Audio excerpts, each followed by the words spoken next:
Hey guys, কেমন আছো সবাই? আশা করি সবাই অনেক ভালো আছো। আমি পূজা, তোমাদের সবাইকে আমার অন্নপূর্ণা রান্নাঘরে জানাই স্বাগতম।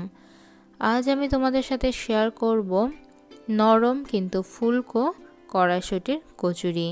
দেখেই বুঝতে পারছো কচুরিটা ঠিক কতটা নরম হয়েছে এবং এটা এতটাই ফুলকো হয়েছে যে ভেতরে পাটটা টোটালি আলাদা হয়ে গেছে। আর আজ আমি কড়াইশুটির কচুরির সাথে তৈরি করেছিলাম মটর পনির। মটর পনিরের ভিডিওটা আমি আগের দিন চ্যানেলে আপলোড করে দিয়েছি। আজ কড়াইশুটির কচুরিটি করার জন্য এখানে আমি নিয়ে নিয়েছি কড়াইশুঁটি এবং ময়দা।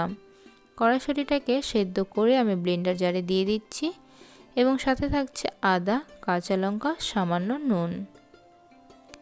কড়াইশুঁটিটাকে আমি ব্লেন্ডার করে নেব। মিহিভাবে এখানে আমি কড়াইশুঁটিটাকে ব্লেন্ডার করে নেওয়ার পর একটা কড়াইতে সামান্য তেল গরম করে তাতে সাদা জিরে দিয়ে দিচ্ছি। আর সাদা জিরাটা ভালো করে ভাজা হওয়ার পর দিয়ে দিচ্ছি কড়াইশুঁটির পেস্ট।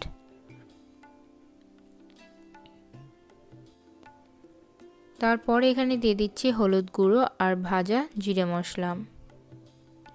কড়াইশুঁটি পেস্টটাকে মিডিয়াম আঁচে একটা স্পুনের সাহায্যে ক্রমাগত এভাবে নেড়ে চেড়ে একটা শুকনো ডো তৈরি করে নিতে হবে।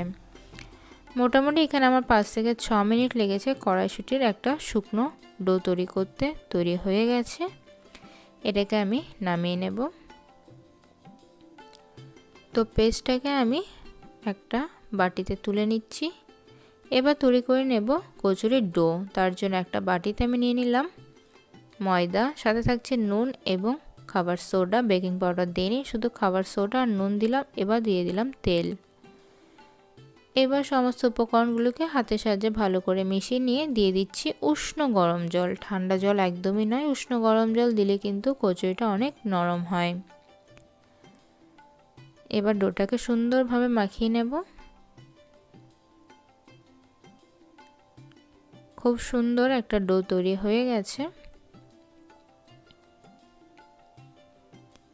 আর ডোয়ের নরমটা এখন একটু শক্ত থাকবে, কিছুক্ষণ এটা রাখার পর ডোটা একদম পারফেক্ট তৈরি হয়ে যাবে। তো এভাবে আমি একটা বাটি ঢাকা দিয়ে 15 মিনিটের জন্য রেখে দিয়েছিলাম। 15 মিনিট পর আমাদের ডোটা কিন্তু অনেকটাই নরম হয়ে গেছে। এটাকে আমি মেঝেতে রেখে আরেকটু ভালো করে ময়াম করে নিচ্ছি।